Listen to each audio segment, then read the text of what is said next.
We move to this one now. Transport Minister Barbara Creecy says measures that are in place to fix backlogs at Cape Town are being looked into.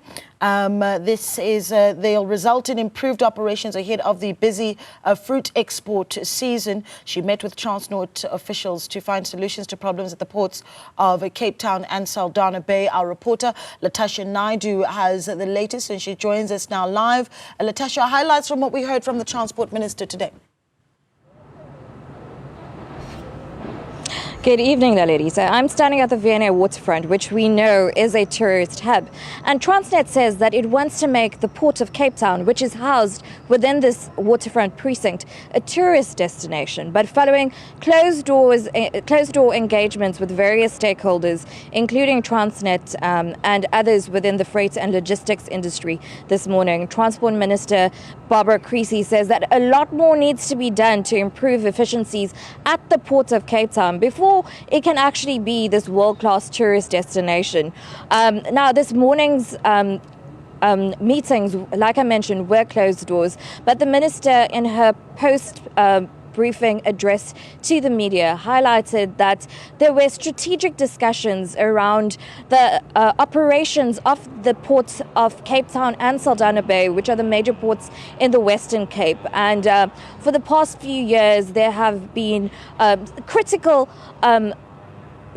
issues facing these two ports in particular, with the Port of Cape Town ranking 405th out of 405 ports globally in a 2023 World Bank report, which speaks to systemic issues that have been going on for years: infrastructure, logistical issues, various backlogs. And the minister said through her engagement with the various stakeholders today, there were going to be a number of measures implemented which would essentially deal with the backlogs that have been facing this particular port and have been affecting imports and exports from the Port of Cape Town for the past few years. Particularly last year, during this period, was a very difficult time for the industry, especially the deciduous fruit industry, which is a major exporter of fruit from the Port of Cape Town to the rest of the world. But the minister did say that there were a number of measures that are currently being implemented to assist with underperformance. And speaking to that underperformance, particularly within the ports of the Western Cape, the minister did highlight how this had a knock-on effect on the economy of South Africa as a whole. And this is what she had to say.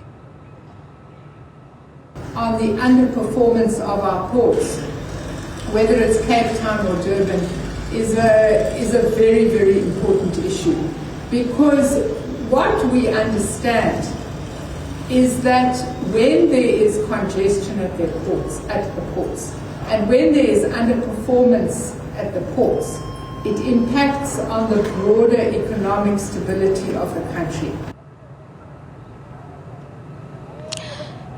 As you've heard from the Minister, Naledi, that it has very significant impacts on the economy of South Africa, on foreign exchange, which is why dealing with the backlogs and the myriad issues facing the ports of the Western Cape is so necessary. But this is a story that we're going to be keeping an eye on. We've been told that these measures are already being implemented. 75 new pieces of equipment have been purchased, and that is believed to ease the backlog and the congestion at the Port of Cape Town over the next few months. But this is a story, like I mentioned, we're going to be keeping an eye on, especially during this busy fruit season for the Western Cape, Naledi. Yeah, thank you so much for that update. That there is our reporter, Latashia, speaking to us from Cape Town.